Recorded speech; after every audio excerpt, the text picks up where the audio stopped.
I am beyond thrilled for you guys to listen to this podcast. I interviewed Andy McMillan. He is a lead pastor in Ulysses, Kansas. And every time I talk to him, I'm just blown away. In this conversation, we talk about balancing being spiritual directors and Sunday directors. We talk about growth stages. We talk about the being able to grow with others and understanding that when you are leading change and leading growth, some people fall behind. All sorts of good conversations. I think it's worth all of your time. Honestly, shout out to Andy McMillan. I hope you enjoy today's conversation. But that fun space, it can become a cycle of self-destruction because you'll have a pastor, and some of them can get to decent, like what you would consider a really respectable size, 400 or 500, but they're still they have to have that ability to turn everything on a dime.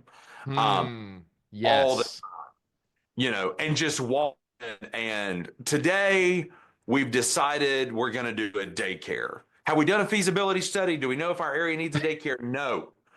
But we're going to have 3-year-olds running around here. And then everybody's going, but where are we going to work? Because those used to be our offices. Right. And like nobody's doing the math. But it's the addiction to I've just got to start something, and people don't understand. Like there isn't blessing on the fact that you can start something new. There's blessing on the fact that you can not just start something new, but consistently move it forward to go the long stretch. I heard a popular pastor one time who I would not want to be caught quoting. I got a lot of those too.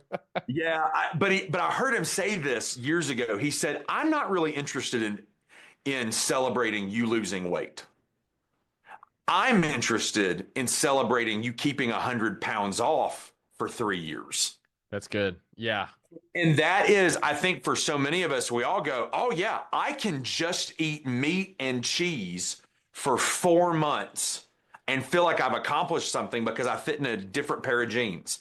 But when I stop eating in a way that would ultimately kill my body long term, I just go back to where I was. And anybody can do it for 90 days or 6 months or but the proof, the blessing, the power is in, can I do this consistently and in discipline? Everything that's valuable for us eventually becomes a discipline. Amen. Yeah. And we say all the time with the practices for us, we value consistency over intensity every time. Like It's training metaphor. I'm actually totally into running right now. So I just ran my first 10K this morning and felt amazing.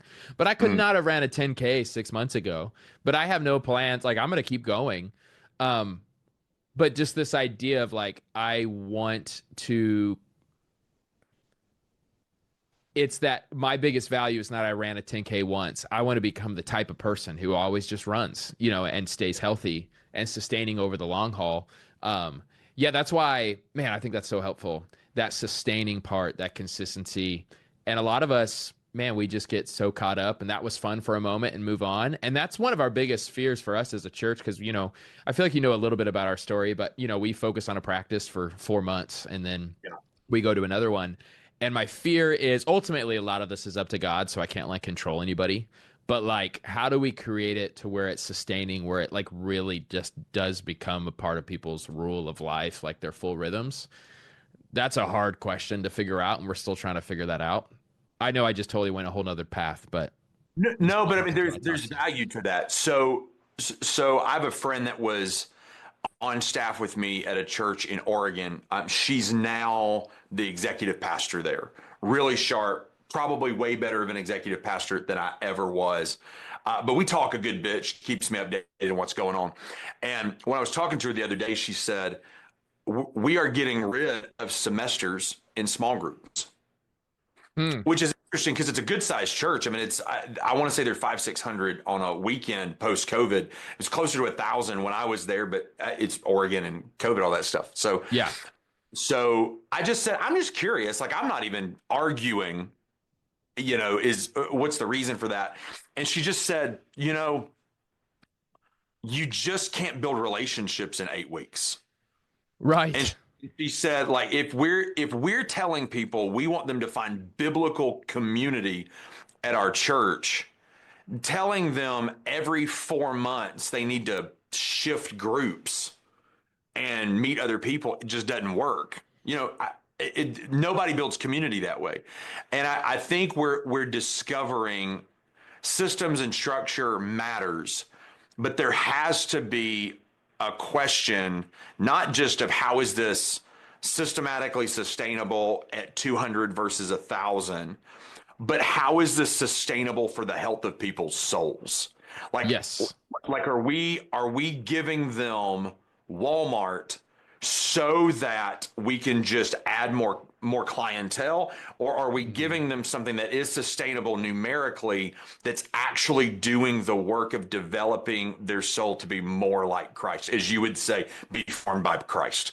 So like Right. that's like those are the questions. Like how do we do both? And I think the scary part is um, we find too many people asking one question or the other.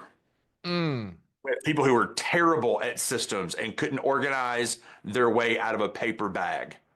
Helen Keller would get out of that bag quicker. You know what I'm saying? They're terrible, Right. but they are brilliant formational people. Yeah. Um, You actually nailing. I'm so annoying. I'm a typical church planner. I declared like 5 videos ago my new tagline for my channel, and I already changed it. So welcome to my world. But for a while, I was saying, because at our church we say we don't make attenders, we make disciples. So what I was trying to do is have consistent brand, because I'm assuming you've seen it. We have the word attenders and we scratch it out. yep. But so I was like, oh, we're not pastors aren't Sunday directors, we're spiritual directors. So I took the Sunday and I crossed it out, and then realized, hold on. When I look at my story since 2022, when that crazy California thing happened, and I like drove back home, and I talked to you like within that next week, and I actually want to thank you. I never thanked you for this. You said don't make any dramatic decisions for the next 90 days. Just hunker down, you know, just allow the Lord to speak to you. Because I was all of a sudden like, I was flailing, trying to Yeah. find solutions. And you told me that. So thank you. And I had a lot of other solutions that, praise God, I didn't go down that road. But what I realized is in that moment, I said, okay, I'm going to make a pretty clear pathway for disciples. But at the same time, I need to make a really clear pathway for attenders. I need to make it easy to find my church, to come to my church. The website's got to get better. My first Sunday of every month, how I tell people about our vision, all of Yep. that, the attender stuff, the Sunday director stuff, that's stinking important, because if you're not willing to do that work, no one's showing up to actually be spiritually formed. Yep. So, like you just said, I have realized my channel is, let's put both of these worlds together as much as I can in my story. But it's amazing to see the principles, the business principles and stuff that we have learned these last 3 years, and implementing them with the heartbeat of spiritual formation. You can't have one without the other. Yeah. Well, and I think the challenge is we've done one or the other, and we've created meaningful pastors that nobody will ever hear of, and people that everybody's heard of that nobody will care about when they're dead. Wow. And so like nobody's gonna read so many people's books that have been pushed out that are great titles, catchy language, all of this stuff. Nobody will care about them 100 years after they're gone. Yeah, it's But not people, deep work. people are still gonna read Work in the Angles. Yes. And I'm so glad you brought up Eugene. So we have a fellow love for Eugene Peterson. I think it's what really we talk about most when we That's do get probably together. true. But something I honestly got caught on my tracks. So a couple years ago, I got fascinated with this idea, and I think it's because I got used to the defeat. I got used to this idea that I can never lead an even mid-sized congregation. I was like, Mm. I'm trying so hard and I never hit over 100. I'm just a small church pastor. So I began to take on that identity. And one person that I found comfort in is Eugene Peterson, because I was thinking maybe that's what I'll be. I'll use my YouTube influence. So this is when I wrote a book too. So I was like, I'll create stuff for the world and for pastors, but I'll just have this little small church. And I began to spiritualize that and idolize, like, oh, Eugene's my guy. He had a small church. He never cared. I'm going to have a small church. And then I was at a conference and John Tyson was there. And he actually, apparently, I may have gotten the a little bit fuzzy. Either John Tyson was there at his deathbed or like this was close to the end of his life. Whatever it is, there's a group of pastors there. He's not doing well. And someone essentially said that, like, man, you're such an idol of ours because you didn't care about church growth. You just cared about health. And he goes, "Are you kidding me? I would have loved to have a larger church. I just didn't have the skills for it." And Mm. that bursted my bubble because I thought Eugene chose, like, no, no, no, no. I want to have a small church. There's something idealistic about it. He's like, no, there's all these people dying to go they need the Lord Jesus. I just could never figure that out. I didn't have the leadership chops to do it. And so that was a huge unlock for me a couple years ago. Yeah, Peterson's an interesting journey for me. I don't know that I've ever told you this. About 9 months before I became the lead pastor here, I stumbled upon, man, I think it was Working the Angles that I read first.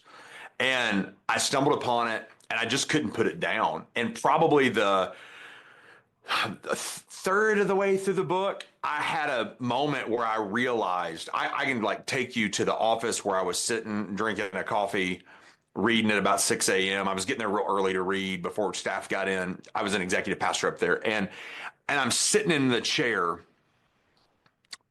and I realized I can lead really well. I don't Mm, have a clue what it means to pastor people.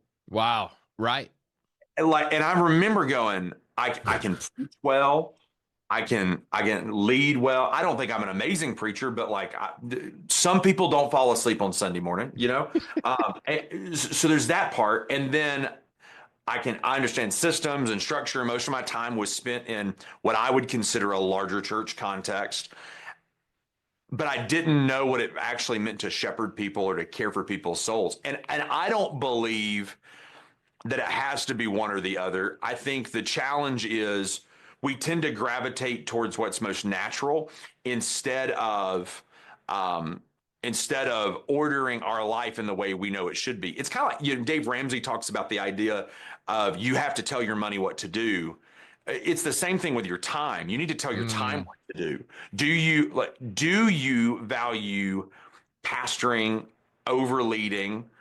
Do you value leading over pastoring? Do you value preaching over leading? Whatever the order of those three things, preaching, pastoring, leading, whatever the order you choose is your business. But you're not actually going to keep those in the order you believe that you're uniquely called to if you're not asking the question, how in the world am I structuring my life to keep these in the order they're supposed to be? Yeah, didn't you tell me that's how like you designed is it your daily or weekly schedule? Is those three Daily, paradigms? weekly, monthly, quarterly, yearly. Yeah. Can you give Yeah. me one of them? Can you give us one of them?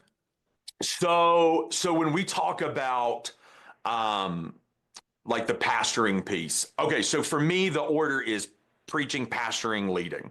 That's the order I do them in. Now, Um is that your priority or is this also like your skill sets? Like how did you define those three in that order? I defined those based on a couple of different things. Number one, what I think my unique calling is. The second part is that if that's the order of my unique calling, it also needs to be the order of my day and of my Yes. week. Mm. So I preach differently than a lot of people do. It's not better, it's not worse. I don't preach with notes ever. I have not used notes in Wow. 15 years of ministry. It's just not my thing. So so every morning that I'm in the office, the first thing I do is walk into my auditorium, pray a little bit, and I run through the message that I'm going to preach that morning every day. If I'm in Wow. the office, I preach the message to the empty room. That's that. Do The you write second, this anywhere? uh, Do you manuscript it at all or like write bullet points at all? no, It's all in the head? no, it's Sorry, outline. this is too detailed. Okay. I have a template that I outline that's like 5 stages, and Brilliant. the exact same outline for everything. I have an introduction, a segue, attention, and an application. That's how I structure. Because I've used the same template for 15 years, almost 15 years, it's easy for me to remember thought for thought in each space. Totally get it. I use five So as well, and I've used the same framework for like 4 years, but it totally helpful. helps. It just makes a Mm-hmm. difference. So I walk through with my notes the first 2 days of the week. The next 2 days, I don't use notes. And then the Saturday morning, my Sabbath is Friday, so I don't do it on Friday. On Saturday morning, I come in and I run my sermon for Wow. the last time. I always do it with a counter because I preach for 40 minutes max. That's what my counter on my wall is, or on my confidence monitor is. So I do it on my phone, so I know I'm in time, all that good stuff. But that's how I start every day. The next day, every day is pastoral. So on Mm-hmm. Tuesdays, I'm with my staff. We pray with staff and a couple of elders every Tuesday morning from 9 to 10 a.m. And that's staff meeting. I always take my team to lunch after staff. So it's Cool. pastoral staff. We eat together. We hang out together. It's pastoring them. Typically on Tuesday, it's almost all pastoral. Sometimes I'll do some different stuff like this today is a Tuesday. But then I'll go into leadership mode probably about 2:30 to 5 in that day. Wednesday, I preach. And then I do message prep for weeks out. Right now, I'm written out through August. I keep a lot of margin in my schedule. Um, so Wow. the reason for that, though, is rural community. Man, so next week, I'm out of the office for 2 days because I have a person of leadership in my church having surgery 6 hours away. So I've got to Oh, leave wow. Tuesday night, see them Wednesday morning, and then drive back. Well, next Wow. week, I'm not going to write anything. It doesn't Mm-hmm. matter because I'm so far out. So there's opportunities like that. But on Wednesday, the goal is to write content. However, I do it in a public setting. My whole church knows on Wednesday, and the community knows. Oh, Andy, the guy that's at Oasis, that pastors there, he's here on Wednesday mornings most of the time. So people slide into my booth, I'll close my computer, and we'll have a 15, 20-minute chat, and I pastor as best as I can the community that way. Oh, cool. Uh, then at lunch on Tuesday, I transition to leadership stuff. Now, what do you Same mean by leadership stuff? So it can be decision making. It can be meeting with people in the church. It can be strategic planning, that kind of Yep. space. Anything that is in that dynamic. So sometimes it's as easy as I need to just get a couple of minute things done at the church that I need to do.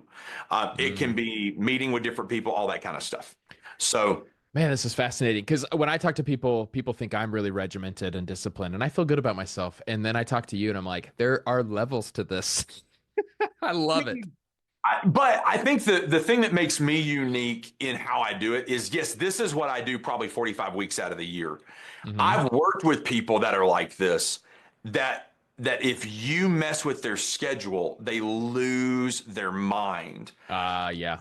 The problem with that is because they're not thinking about their value system. So if my goal is to preach and then to pastor and then to lead, if something upsets the apple cart of that, I have to stop and go, what's the most important thing right now? Is it pastoring? Is it the preaching work? Like where You got is to be that? flexible. Yeah. Yeah. Where is it? It has to have a little bit more of an organic feel to it. So So Eugene Peterson, I want to go back to it, but yeah, Eugene Peterson says it's praying, listening, and preaching. yeah. That's how he did his three in The Contemplative Pastor, which is a wonderful book. But even that, like, that's not the full scope of leadership. Like, it makes sense how he was missing a big part and maybe not helping enable his people. But I get it. I mean, you put the people in the right spot. What I've been thinking through lately, my daily is, and I think there's holes to this. I like your categories better, but I think of it as my first category prioritization is meditate. So I'm meditating on the scriptures. This is including in my run as I'm processing and praying out loud. This is a lot of like the organic sermon prep time, Yeah. as I'm just wrestling. And then I go from meditating to making. And so that's the actually, if it's sermon stuff, it's actually sitting down and making the thing. And I'm a designer too. There's a lot of other hats I hold still at our church. So I make things, I invent things. I love doing that. And then in the afternoons, I manage. So it's like managing my staff, managing the calendar, thinking more of like, hey, I need to curate, I need to help. Curate's not the right word. I need to lead our people, set expectations. What are the next 90 days looking like? And that's helped me a lot. Just recognizing, okay, I'm taking off this hat, putting on this one. And to Yeah. me, and I don't want to say these are priorities, but like, man, it's the right order. Yeah. Like if I don't start my day with meditating, I really am kind of off. And the Lord has grace, and there's days where I couldn't. But it's hard for me to be interrupted at 4:30 in the morning. Like it's usually pretty secure that that's Yeah. what's going to happen. But I love your paradigm. Well, what I like about yours, I do it differently because I'm very compromised in the way that I think. Like I'm weird, man. I have a Bible that all I do is preach with it. It stays on my pulpit, and then I have a study Bible that Same. I only use for that, and then a personal Bible that I only, I'm very compartmentalized. So when I think about there's spiritual work that pastors do, like there's prayer for the church. Mm-hmm. There's prayer for the people. I don't do that in my personal time. So Got for it. me, I don't think about like you. You talk about the space of meditating. I'm in a journey for probably about a year. I started incorporating about a year ago the daily office, about a year and a half ago, Yes. and going on that train. And so that's like silence and solitude and 4 or 5 different prayers in the scripture, the whole night. I'm sure you're familiar with Yep. that. So that's what I do. Awesome. But I don't think about that in context of what I talked about because that is me as a person. That I try to keep that separate versus me as a pastor. Uh-huh. I think that's healthy. So yeah, I mean, and everybody thinks about it differently. I get the dynamic of, well, you have to be healthy here to be able to do that. I get all those pieces. For me, I just need separation for that. And then the goal this year is I won't get to do my goal this year, which was to do 4, but I'm doing one next week, which is a 24-hour silence and solitude retreat, which to me is equally pastoral work and personal work. So, Yeah. I think because that's it's really good. Yeah, yeah. I kind of I meld a lot within that meditation. I wrote that book, Not Anxious Pastor. I talk about 5:10 to win, and I still adhere to that. So to me, from 5 to 10 a.m. is the meditate piece. But it's like halfway through, I'm shifting gears. I'm praying for my people. I'm praying, sure. asking God for vision, and obviously, it's just kind of like this is what happens. But yeah, it's so important to me to have a personal Bible, and it's like this is for me. I'm doing my own regimen. I'm not thinking of sermon prep at all. Even most of my books, I find I'm most healthy. I know you're a book reader too. I'm most healthy when I'm not reading a book technically for a specific purpose, especially Mm. like not for a sermon series that's within the next 3 months. Like I like to really dream and read and think way far down the line. So I'm not like cramming and forcing. And it's just amazing. Sermon prep becomes a whole lot easier if just my reading regimen is there. And it's just naturally like, oh yeah, there's that Yeah. book that talks about this. Let me go find that. Boom, copy paste. Super helpful. Yeah, and even in the season that I'm in, it's a little different because I'm in a doctoral program. So Yeah. I took about a month out of this regiment. I'll pick it up next week, but I'll start at about 4:30 and get up, shower, do personal devotion, and then I'll start reading around 6 and then read till 7:30, 8 o'clock, and then come in and start work. Awesome. And so that space has been really good. I find myself, the longer that I do this, I read a lot, and I read a lot of things that are helpful in pastoring, in leading. I find myself, at least in this season, doing a lot less intentional reading for work. Oh, I don't know who's calling me right now. I got this ringtone about 3 months ago, and Uh-huh. I for everybody, and I don't know how to fix that. I thought I was just doing it for my wife, and so like if you called me right now, it would sing "I Just Can't Stop Loving You." So it's That's just, amazing. and I've decided to just leave it that way because Well, it's awesome. well, I So didn't even hear it, so you just outed yourself for no reason. So praise I the don't, Lord. I don't care. I think it's great. Um, so, but yeah, I think there's a lot of validity to that space of understanding um, what fluidity and what regiment do you want to have in your personal versus pastoral. The season that I'm in now, and it might change when I'm 45, I find the segmented piece is helpful for me. Yeah. The older I get, it may shift. You never know. I have found segmenting for people has been really helpful, and I didn't do that soon enough. So like I think More about that. we were talking about this before I recorded, but I think it's helpful like if I'm hanging out with someone from our church on a Friday night saying, "Hey, my pastor hats off. We're just our families are getting together. We're just disciples hanging out, you know." And then other times it's like, "Hey, no, yeah, I'm pastorally counseling you here." And I'm still figuring that out, but just learning there's also just different levels of transparency and vulnerability with people. And I didn't always do great at that. I would just be an open book completely to everyone. And there's all sorts of unhealthy dynamics there. Not really recognizing. I both didn't really see myself as a pastor in the beginning and then was mad that people didn't see me as a pastor, ironically, Hmm. you know? So it was like, look, I'm just one of you. How come nobody respects me as pastor? You know?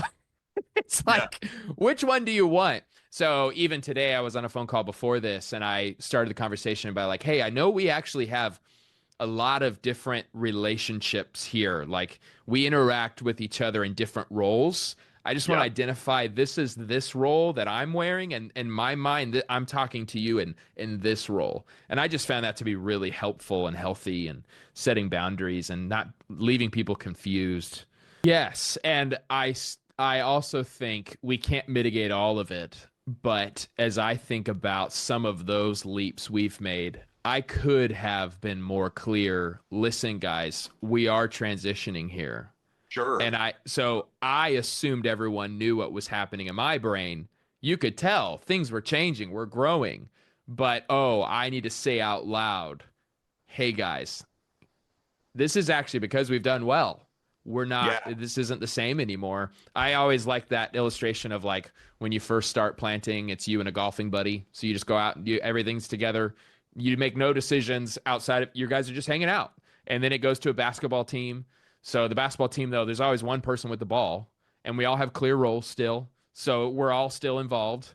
And then all of a sudden, it's a football team where, like, I haven't seen Joe forever because he's on the defensive end and he's hanging out with that coordinator, and I'm over here on special teams. We don't hang out anymore. And it's like, yeah, that's what happens organizationally. And which, you know, the core hope of this interview, which I'm glad we didn't even bring up yet, is the predictable success, is that fun stage where it's like, oh, this isn't quote unquote fun anymore. We're hitting Whitewater because maybe I signed up to be on a basketball team. I don't want to be on a football team. Yeah. And the pastor has to make that hard decision. What has God called us to do? Are we need to get more complex to reach more people and still simplify it along the way? Yeah, it's man, the relational tension and the hurt that comes from that is so hard when you leap from one stage of growth to the next. It's hard because um, people struggle with the idea that that people in leadership have to wear different hats in different seasons and in different moments. And so, Yes. especially if you're bringing in um, staff and elders, and like, not everything has to be a spiritual moment, right? Like, I don't need to pray before I look at QuickBooks. I need to be able to do math which because I was homeschooled is 50-50. Um, but like I need to be able to add and subtract things. I need Yeah. to be able to read a balance sheet. Um, I, so so sometimes that dynamic of you're not being very spiritual while we're sitting over here looking at the finance, it's hard for some. Um, Hmm. I don't remember how old this stat is, but somebody told me about a decade ago that I want to say it's like 40% of people that serve on a like a leadership board, when they exit off of that board, don't stay in the church. It was maybe 30-40%. And the reason was it was just so hard for them to see whoever was in charge not making everything about sacrament or prayer or fill in the blank. And just seeing that shift was difficult. And so I think that there's a lot of Mm. validity to understanding and helping people go on that journey. We all understand it as pastors and leaders. We don't always do the best job of explaining in this moment, man, I'm not here to hold your hand scripturally.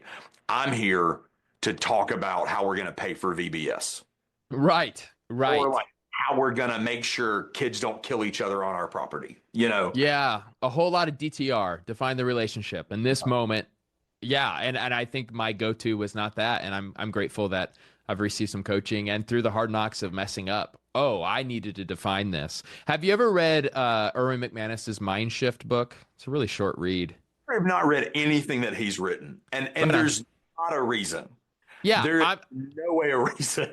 I've never heard a sermon of his. So I'm Now, I always have heard him whatever. preach a couple times. I have Okay. heard him preach a couple times, but I've never read anything. And I think it's one of those authors that it's kind of like uh, Subarus. And I have actually had a Subaru, but it's one of those car companies that you go, I don't know how y'all are in existence. Yeah. Who drives these things other than Well, in California? You know, that's my affection to Subarus is that's where I learned how to drive stick shift. We were in Alaska and we okay. had a rental car Subaru and I was in my 20s. I actually have a documentary on this. I had never driven stick because I've always just had automatic. So I have an affection for that Subaru out in Anchorage, Alaska. But Erwin McMahon, I love that illustration that he's a Subaru. But Erwin, someone said like, dude, On I multiple levels, if we're talking about yes. big menace. Just saying.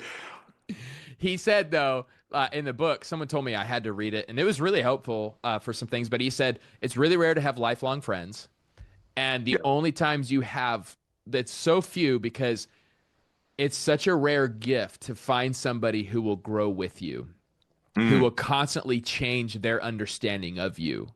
So, like, one of the greatest gifts, honestly, because I started our church at 23, it was actually in the mercy of God that those people aren't here anymore because they could not, and I get it, I totally Yeah. get it. They could not graduate with me and grow with me. They just kept seeing the 23-year-old kid who did a sermon on a hoverboard once because I was talking about balance. I mean, so embarrassing. And so, but it's also like I've Did you learned that with fall? others. Let's What time was out that? for a second. Did you fall? No, did I did the full 30 minutes, man. Good calf workout. I'm 40 Um, pounds short than not falling on one of those things. It's not possible. well, I've learned that I'm trying to give that gift to others. I want to grow. I want others to grow before my eyes and not hold them to where I first met them. And people Mm. do that to church organizations. Well, when I got here, we were 200. So this will always be a 200 person church where everybody kind of knew everyone. And it's Mm. just defining like we're not that church anymore. Can you please shift with us? We still have this, we still have these principles and priorities and values and vision, but the manifestation of it's different. That's like when I first started dating my wife, it was hard on my in-laws because like, oh, this is a season change. I don't like this. I want my girl just to be at home with me, not hanging out with this boy. So we had that's just a story of life is being able to Yeah. grow into that next season and embracing it for all of the ups and downs it's going to bring. Well, from a pastoral perspective, I've been saying this for years that discipleship is reevaluating people. And so we should be doing the work of asking about every 90 days, man, where are these people at? How are they Hmm. different than they were?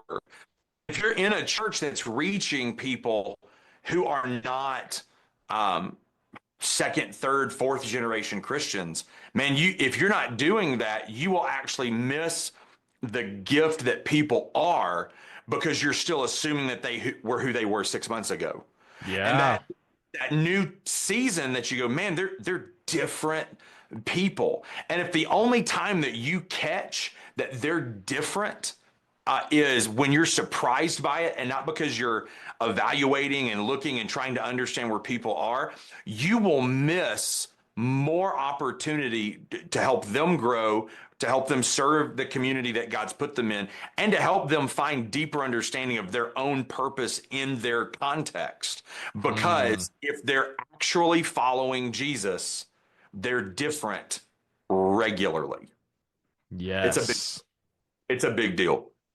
If you're really following Jesus, you should always be embarrassed of who you were a couple years ago, right? Because you're just constantly growing, and it's like, wow, I had that mindset or that thought or those practices, but that's a part of the journey. Yeah. That's helpful. Well, hey, man, we talked about this before.